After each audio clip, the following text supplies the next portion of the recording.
Lo que vas a escuchar ahora es la última transmisión de un piloto antes de desaparecer para siempre.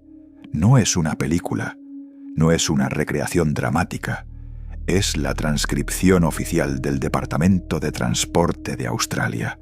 This is Delta Sierra Juliet. Is there any known traffic below 5,000 feet? No known traffic. Seems to be a large aircraft below 5,000 feet. What type of aircraft is it? I cannot confirm. It's four bright, seems to be like landing lights. It's hovering and it's not an aircraft. Frederick Valentich tenía 20 años. Llevaba 150 horas de vuelo. Era un sábado por la noche en Australia. Ni él ni su avión fueron encontrados jamás. Esto ocurrió el 21 de octubre de 1978.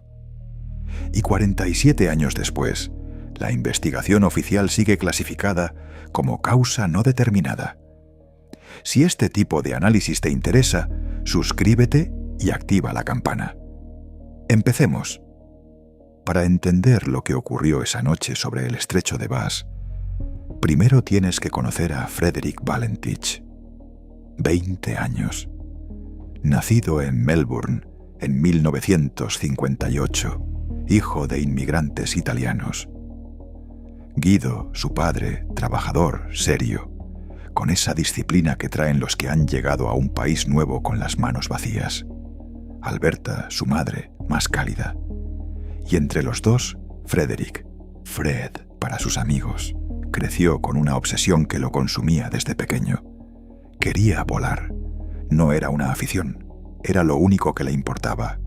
Recortaba artículos de aviación, coleccionaba fotografías de aviones, pasaba horas estudiando rutas y procedimientos.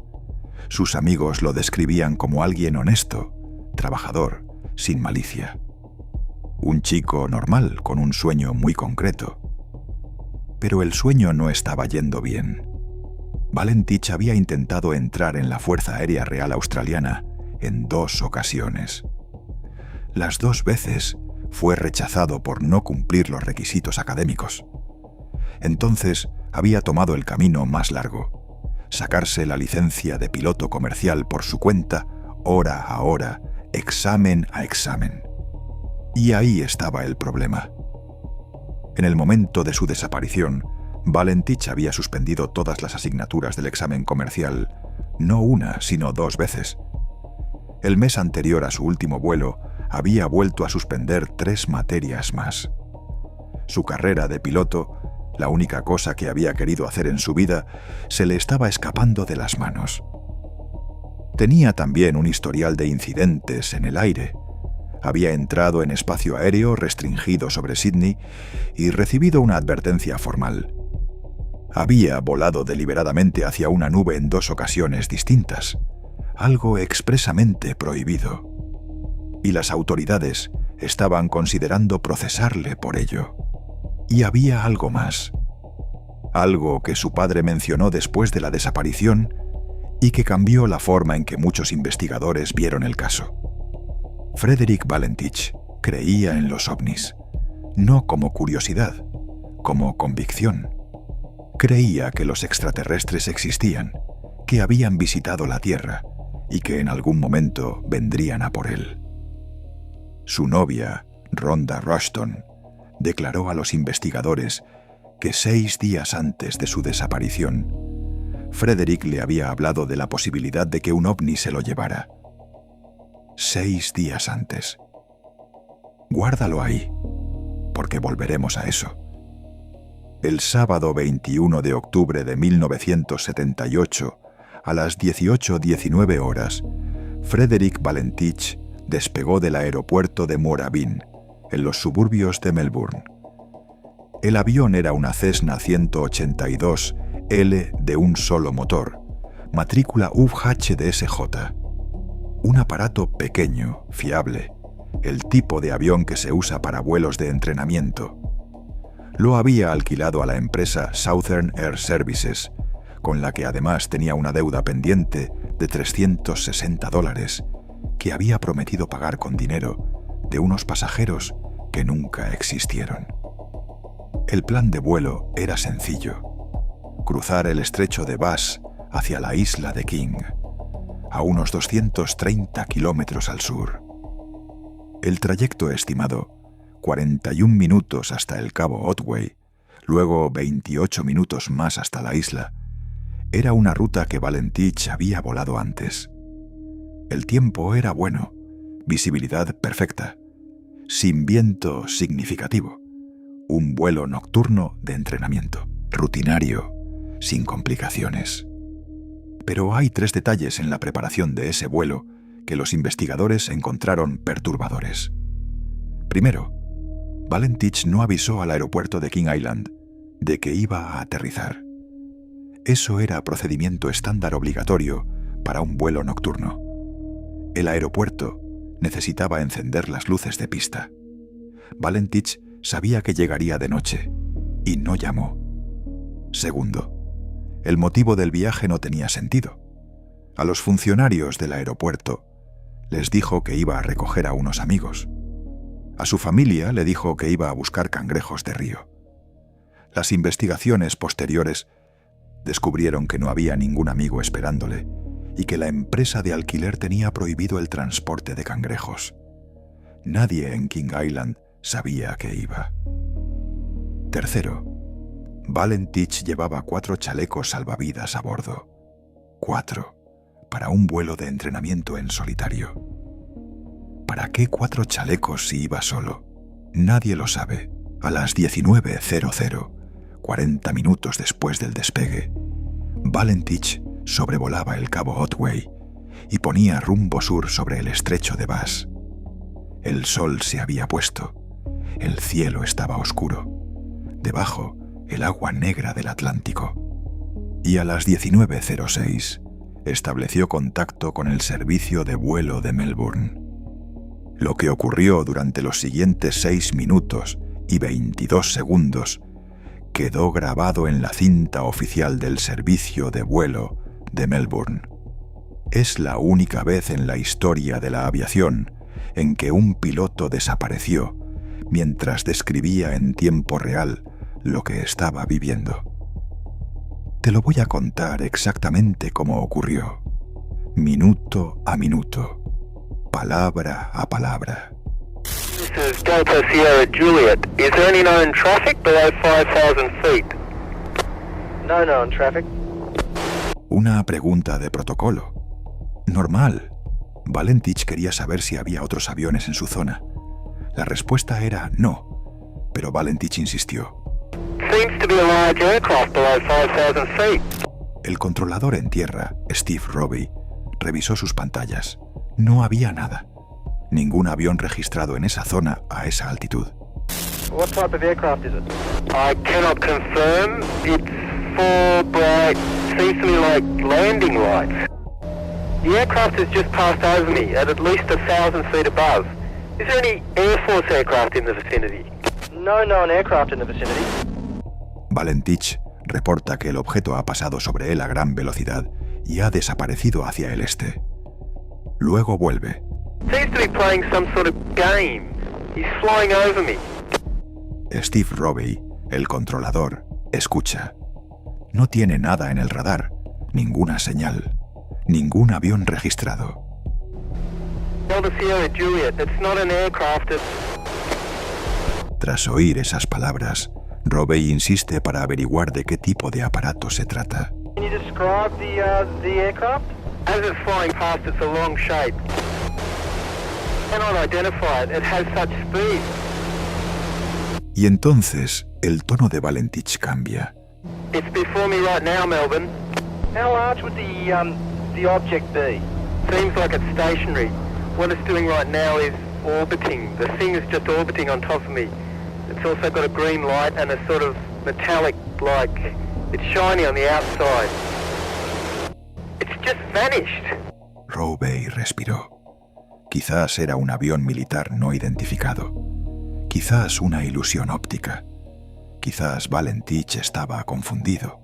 Pero en ese momento, el motor empezó a fallar. Valentich lo reportó en ralentí. Dijo que el aparato había vuelto que estaba sobre él de nuevo. Robey le preguntó cuáles eran sus intenciones. Valentich respondió que iba a la isla de King. Y entonces... That strange aircraft's hovering on top of me again. It's hovering and it's not an aircraft. Y tras varios segundos de ruidos metálicos no identificados, silencio. Robey llama varias veces más. No hay respuesta. Frederick Valentich había desaparecido. Las autoridades australianas lanzaron una de las búsquedas aéreas y marítimas más intensas en la historia del país. Durante 4 días, barcos y aviones peinaron más de 1000 millas cuadradas del estrecho de Bass. La Fuerza Aérea Real Australiana desplegó un Lockheed P-3 Orion, un avión de patrulla marítima de largo alcance. 8 aeronaves civiles se unieron a la búsqueda. Los barcos de la zona fueron alertados. El tiempo era bueno. La visibilidad, perfecta. El estrecho de Bass, aunque traicionero en sus corrientes, no era profundo en la zona donde Valentich había desaparecido. Si el avión se hubiera estrellado en el agua, algo debería haber aparecido. Restos de la estructura, asientos flotando, manchas de combustible, el tipo de rastro que deja cualquier accidente aéreo en el mar. No apareció nada. El 25 de octubre, 4 días después de la desaparición, las autoridades suspendieron la búsqueda. Sin restos, sin el avión, sin el piloto. En mayo de 1982, el Departamento de Transporte australiano publicó su informe oficial. La conclusión era tan perturbadora como escueta. La causa de la desaparición no ha podido ser determinada. Y en una nota al pie, casi como si costara escribirlo, se presume fatal para el piloto. Eso era todo. La investigación oficial de un gobierno entero, después de 4 años de análisis, terminaba con «no sabemos qué pasó». Durante años, el caso parecía destinado a quedarse exactamente ahí, sin respuesta, sin evidencia, sin cierre. Hasta que en julio de 1983, 5 años después de la desaparición, algo apareció en la orilla de la isla Flinders. Una pieza de motor, una tapa de la cubierta del motor de un avión. El Buró de Investigación de Seguridad Aérea la analizó. La identificó como una pieza específica de un Cessna 182. Y cuando verificaron los números de serie, la conclusión fue tan parcial como perturbadora. Los dígitos visibles eran compatibles con la matrícula del avión de Valentich. Compatibles, no definitivos. Algunos números estaban demasiado deteriorados para una confirmación absoluta. Pero era suficiente para saber, con alta probabilidad, que el avión de Valentich había terminado en el agua del estrecho de Bass. Lo que no explicaba era por qué no había aparecido nada más. Ni estructura, ni asientos, ni ropa, ni el cuerpo. El estrecho de Bass tiene corrientes fuertes. Podría haber arrastrado los restos muy lejos. Podría haber diseminado el avión en fragmentos pequeños a lo largo de kilómetros de fondo marino. Podría, pero sigue siendo solo una pieza. En 5 años de búsquedas y vigilancia, solo una pieza. Las teorías sobre lo que le ocurrió a Frederick Valentich son 4, y cada una dice algo diferente sobre quién era realmente. Primera teoría, la desorientación espacial. Es la explicación que más apoyo tiene entre los expertos en aviación y la que los investigadores del Departamento de Transporte consideraron más probable. Valentich era un piloto con solo 150 horas de vuelo, autorizado para volar de noche solo en condiciones visuales perfectas. Esa noche, cuando el sol se puso y el horizonte desapareció, estaba sobre el mar oscuro, sin referencias visuales claras. Una situación para la que no estaba preparado. En aviación existe un fenómeno llamado ilusión del horizonte inclinado.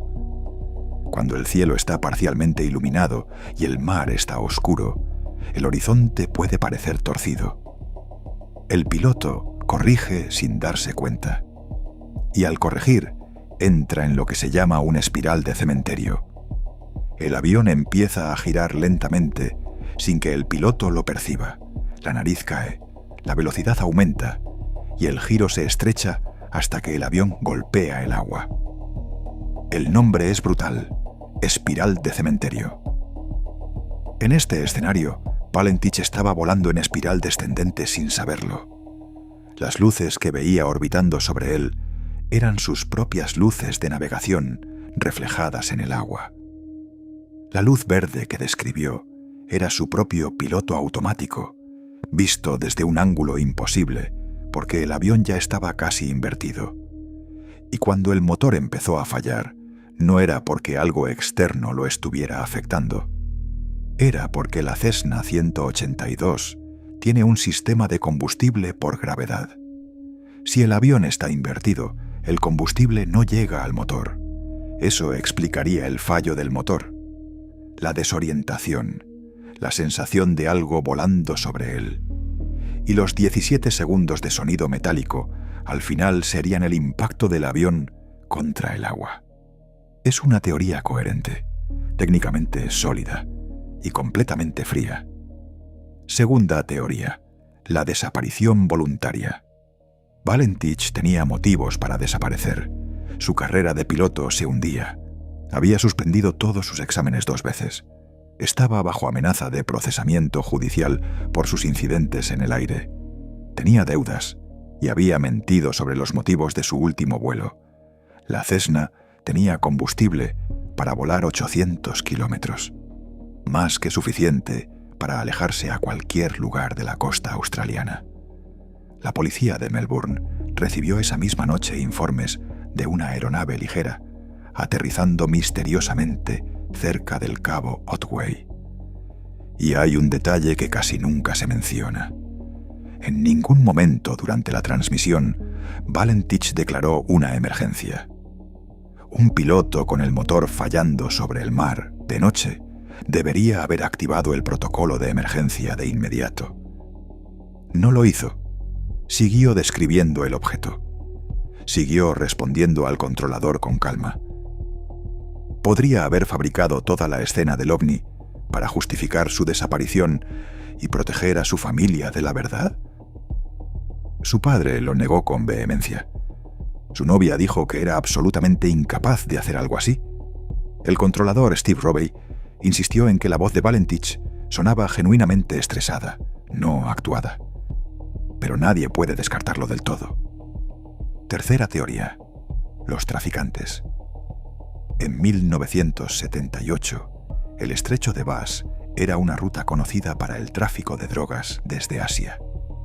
Algunos investigadores han propuesto que Valentich podría haber sido abatido o interceptado por traficantes que creían que era un avión de vigilancia policial. No hay evidencia de esto. Es la teoría con menos base de todas. Cuarta teoría: lo que Valentich dijo que era. 6 días antes de desaparecer, Valentich le dijo a su novia Rhonda que tenía miedo de que un ovni se lo llevara. No como broma, con convicción, con miedo real. Y su padre, Guido, el mismo hombre que había cruzado el mundo con las manos vacías para construir una vida en Australia, creía firmemente en la existencia de los extraterrestres. No era una familia que descartara esa posibilidad. Era una familia que la había vivido desde dentro. Después de la desaparición, Guido Murray declaró públicamente que creía que su hijo había sido llevado por seres de otro planeta, no como metáfora, como su verdad. ¿Significa eso algo? ¿O simplemente explica por qué un piloto joven, solo y asustado sobre el mar oscuro, interpretó lo que veía a través del filtro de lo que ya creía? Que había algo ahí. El investigador de la NASA, Richard Haynes, analizó la grabación de audio durante años. Dijo que la voz de Valentich mostraba signos claros de estrés genuino, no de desorientación, no de actuación, de alguien que está viendo algo que no puede explicar y que tiene miedo. Esa misma noche, varios testigos en la costa australiana reportaron haber visto una luz verde moviéndose sobre el estrecho de Bass. Un fotógrafo aficionado, llamado Roy Manifold, estaba fotografiando el atardecer en el cabo Otway, directamente bajo la ruta de Valentich. Y cuando reveló las fotos, encontró algo en una de ellas que no había visto con sus propios ojos. Una forma en el cielo que un laboratorio fotográfico australiano no pudo identificar como un defecto del negativo. No es prueba, pero tampoco es nada. Y luego están los 17 segundos. El análisis técnico de ese tramo de audio nunca llegó a una conclusión definitiva. No era el impacto de un avión, no era ningún ruido identificable de una aeronave en problemas. Era algo que los técnicos describieron como sonido metálico de origen no determinado. 4 palabras en un informe oficial que llevan 47 años sin respuesta. Entonces, ¿qué sabemos? Sabemos que el 21 de octubre de 1978, a las 19:06, Frederick Valentich contactó con el control de vuelo de Melbourne y reportó un objeto no identificado. Sabemos que durante 6 minutos y 22 segundos describió algo que no podía identificar, con luces brillantes, superficie metálica, movimientos imposibles y una luz verde. Sabemos que a las 19:12 su última transmisión terminó con 17 segundos de sonido metálico de origen no determinado. Sabemos que ni él ni su avión fueron encontrados jamás. Y sabemos que la investigación oficial del gobierno australiano, después de 4 años, concluyó que la causa de su desaparición no pudo ser determinada. Eso es todo lo que sabemos. Lo que no sabemos es si Valentich vio algo real o algo que su mente creó en mitad de una noche oscura sobre el mar.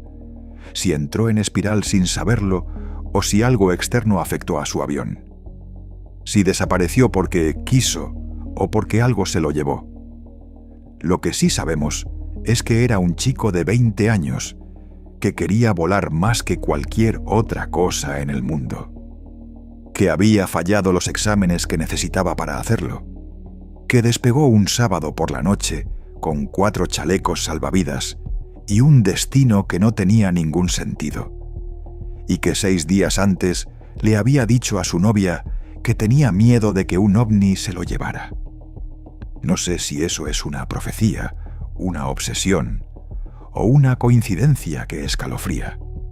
Lo que sí sé es que el estrecho de Bass guardó su secreto y que los 17 segundos de ese sonido metálico siguen sin tener explicación. Dime en los comentarios qué crees que pasó realmente esa noche. ¿Desorientación? ¿Desaparición voluntaria? ¿O algo que todavía no contemplamos? Te leo.